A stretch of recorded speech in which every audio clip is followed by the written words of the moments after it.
Et oui, et voilà, fidèle internaute de Marie Chapeau Télévision, Balabi Aïe, Télé Bino et dégâts. Bah bonjour et bonsoir, Nabino. Ça dépend de l'heure à laquelle ils sont en train de nous suivre de partout dans le monde.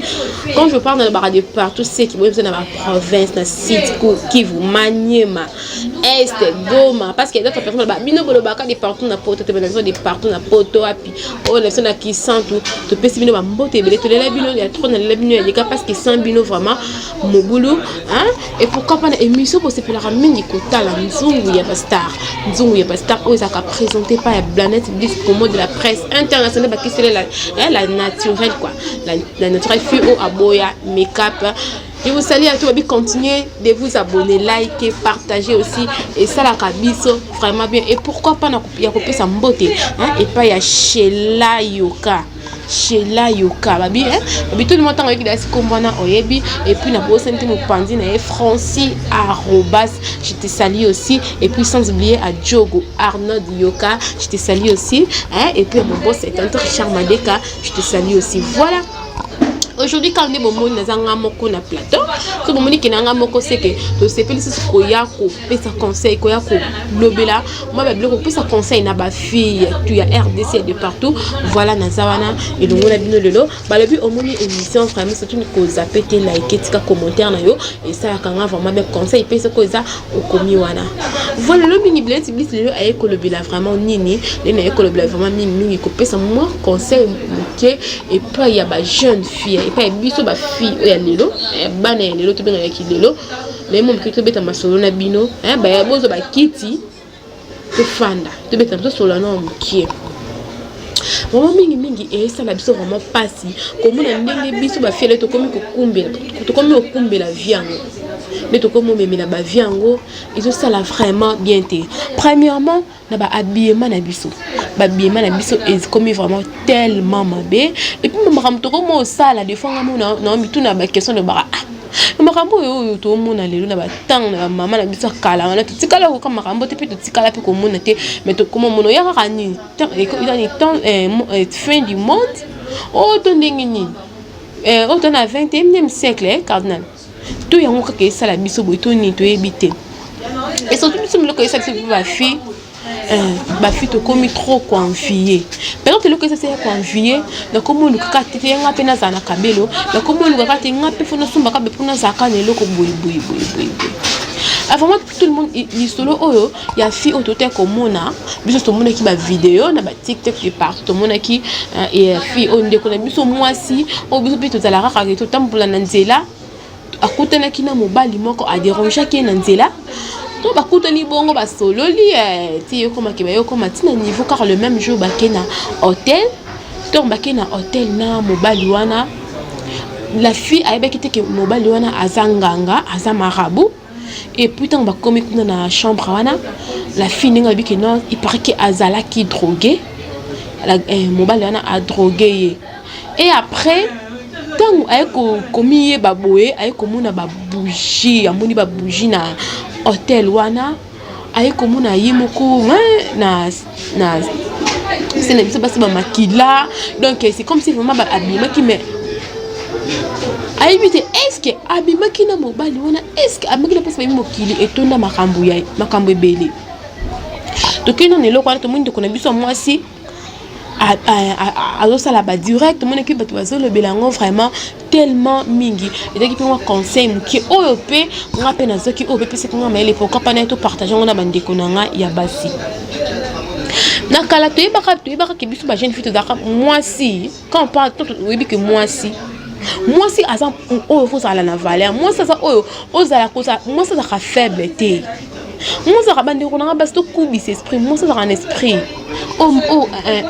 yana mutu moko alobana nga akoma TikTok alobana nga trop ba net moi si azaka na rigueur on a qualité ba ke moi si ba mobali obando lingu mobali so ka sa pousa alinga yo ça même asala mobali beta même 2 mois alinga ka fi wana mazo a réponse té basi atangwa basi kala ba fi ya tanga ba kenda api ou ils rappellent même mon garçon m'a dérangé moi c'est puis là non aïe on l'a dit la rappel garçon est-ce que garçon ça qui to kolanya no mais au sala samlo au tala raïna no poussa raï mikolo le rappelle 2 mois 3 mois Il y a aussi parce que une année à déranger comme une année 5 mois peut sa réponse. Ma fille attend na to za sauter. Comment une fille mutumo comme na mutumo boy alingio. Kaka lelo bokepi ka hôtel bobimi. Nana ce qui me balance au biso to monde en anzelo monité mo balo luli un garçon qui to quoi boy.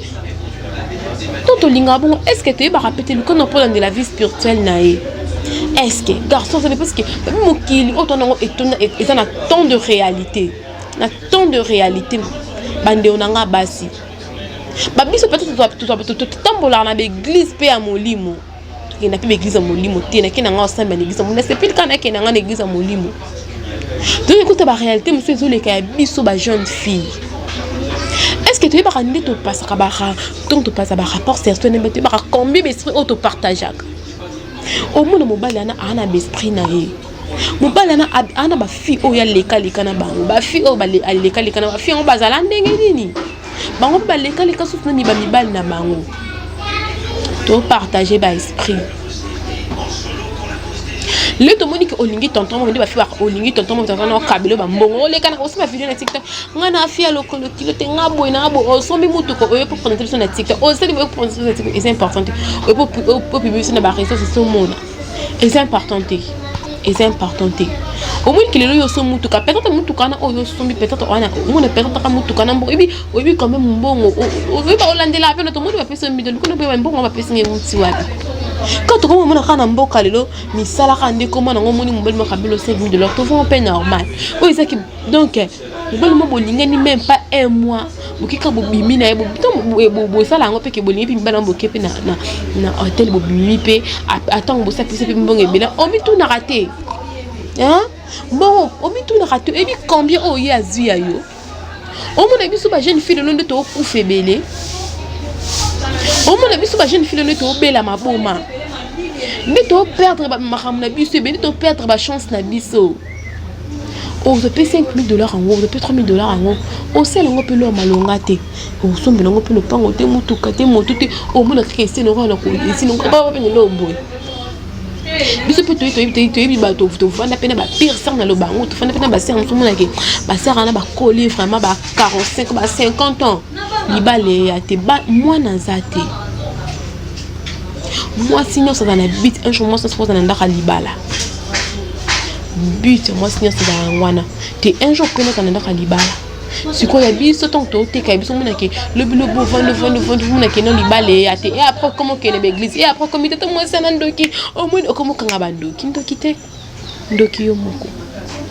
Biso to mona ndeko na biso moi o abimaki na marabu. Ndenge azoloba asala nini ayebite nini oyo mutu na parce que taka mutu bozaki no tel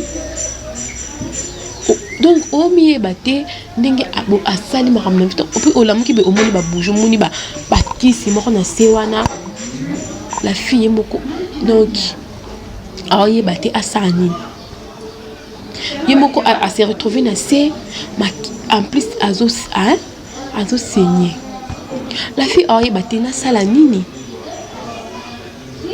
na sala nini au moins ce qu'on place on de qu'on a biso apesi charge na famille parce que tant que kende hôtel peut-être maman zakiti papa zakiti ce qu'on est makambe comme kendo ba comme ayunga na l'église na maman ba peut-être zakine kuna ebene makambo te ayeba kine ekutu te maman na biso ba pesa biso ba conseil chaque jour de éviter tout ça pour nous sommes iPhone 12 pour nous sommes iPhone 13 pour nous sommes kabelo pour nous sana mbongo pour nous venir ba mona ngabwe pour nous ala boy. Peut-être que tu as envie, envier fille moi boumuna et fille azara bien boy. Donc tu fais nous envier ana musala na o asala donc aza fille mo battante à Lukambo. Mais si ko you o luko somba iPhone 13 do sala to za musala monte. Donc fainéante tout fait. Côté ka okuto lingate mais o luko somba iPhone 12 iPhone 13. Yango e sala e kaka ki o sa kinumba. Et le kakabe na sala boye na sala be pona jambongo pona gagner ata 100 $. Moi na lingi ba jeune fille akala o te ba ke ba fille ba mo bal to ko déranger il faut vraiment abaisser ba tout bande ko nga basi totika ba vie oyo eza nango na tina te eza nango na litomba moko te to penser mingi na avenir to penser mingi na futur to ta ka présenter si quand on ça la paix que mon ozi ba vidéo na ozi TikTok otie wana otika lini o bando ça ba vidéo au public ko o ça la ngo pour ça la nini est-ce qu'on pense un peu que tu un jour peut encore ma maman parce que tu as un internet petit kalaka yana batu musu mama bazo télécharger ba ozo mama koni batu musu batu belé o ba tala bito ebi mitema na bango te yana nganga mobwe aleki na TV alobi ke alobi ya biso tozarake soki to tampo na to moni fi mobwe ya le kalati mabemba moko na zo esprit mobwe na ko bela esprit mobwe ekota ntre to mo na comment to lokota ba mari de nuit et après mo ozana mutu mobwe mutu na kana mbonga banda ka belo ba mbonga bata mo pe ba ka so bimino bonga umena na yota tiki tango article après okende peno mo na pena yango nga peut-être na le katana mi bomi na ngabe ata tu mbalo mona ezo ya société parce que ozu de ya masque on lati de ba mari de nuit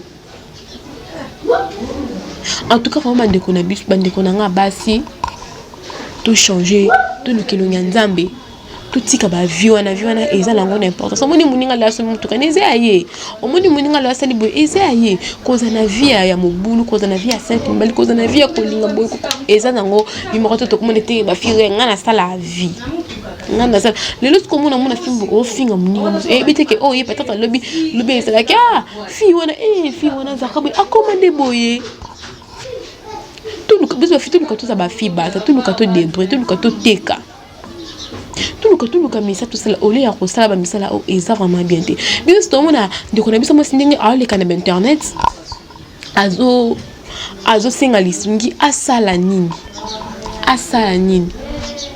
kokutana oya kutana na garçon ayeba kite ki garçon wana aza marabu ndi bakende ka bakutani ka lelo bakepe na hotel wana bakendaki donc bakomi ami ba lisusu te fi wana aye komi ba ka kitango donc quand on va silisi a surtout qui veut amoni ba bougie belé amoni ba bougie amoni ba kisi ayebite nini o garçon wana asala ki na nzoto na ye ayebite aluka ba conseil tu ebi ki amninga na biso azande ko azamuninga na biso azamwana bino azaleki na bino beaucoup to abi ayebate asala nini parce que ayebite nini oyo garçon na semaine na ayebite nini oyo atikeli ayebite nini oyo azwi et puis le biki ami mona c'est comme si azasu na mikolo belete na mokili parce que biso to mpe bokenda pe bokutani pe na garçon mo be a déranger au picarle tout côté OK to banga te parce que ba fille o ba saka ko olingi pe mbolinga pe na mbali po to sa faute ça ba inane est-ce que bazala ka tilelo to za susute. En tout cas, vraiment, mon conseil honnête qui n'a pas de copie, ça va être qu'on a basi. Pour ne copier ça, bah fille autrement bah fille qui l'est là. Quand dès que nous sommes tombés le bah yangwana, donc ben qu'on a conseil ça boy, tout petit camarambwana et ça vraiment bien té. Qu'on sait là qui nous et là on a litomba maraté. Qu'on sait vraiment tout ça là qui a ngapona de pourquoi au gagner bon moment boy. Et bien teni oh nzambe abongi c'est là un jour. Oh luka ok mais ça dit pas bon luka pas si peut-être pour na $3,000 sans doute et son nzambe coûte li a tela yo coûte ma oh simba coûte donc les cas coûte ba $3,000 wana. En tout cas, je changer ma vie parce que mokili est comme ma bé. Mokili est comme longo ma bé. Nous autres tout le monde comme monika mobali ou monika mobali tout éviter. Nous azana bitaka to bi makana batu. Ya kande moto bi makana batu ba kufa sans les savoir. OK non moto akufa ke libela ka akufa ke libela. Ah bon. To bi makana ba nguma sans les savoir. Et en plus, tu vas te passer par rapport à te partager à l'esprit. Oh, ezaki kati na yo zwa. Et bien, on a vu tout le monde a dit moi si autant que les témoigner, il y a bimana bambwa na Dubaï. Tout le monde a dit qu'il a tendance à témoigner la réalité où il y a comment vivre. Pour tout ça pour na mbongo. Tout le monde a dit ça au baki na ba Dubaï baza ko utiliser bango comme bachet. En tout cas, vraiment, on a tout changé ma vie. Tout le kanzambe, tout comme le temps à souka, parce que nzamba les kinyonso. nzamba leki nyonso luka nzambe voilà o ezali kaka comme conseil ya kopesa ya ngwana na komi vraiment na suka émission na biso o to dinga mingi nzunge basa elongo nanga le bis le pour moi de la presse internationale. Contenu de vous abonner massivement sur notre chaîne Marie Chapeau Télévision, likez, laissez vos commentaires. Donc partagez aussi et ça la rabiso vraiment bien. Voilà, là on a profité de couper sa mbote nanga et pas mon tour c'est qu'il là derrière la caméra je vois Cardinal Finedi Mutendo et puis ne pas mbote et pas mon boss mon tonton Richard Madeka et puis ne pas mettre à l'une de mon cœur à camarade il y avait à l'une de moi je te salue aussi et puis ne pas mbote à ma maman chérie Nanette tout ça longa maman oh vraiment à paix ça grand maman conseil chaque jour je te salue aussi et puis ne pas si peu mbote nanga. Et puis il y a artiste Pomba, je te salue aussi. Et puis il y a Bossente Kopé, c'est son beau, t'es pas Kézia, it is tout Massia là. Et puis sans oublier, El Mazé, je te salue. Ce n'est pas si ma camarade n'a tout, bateau, soutien, bateau, et la crédit. Je vous salue aussi. On se retrouve prochainement de notre numéro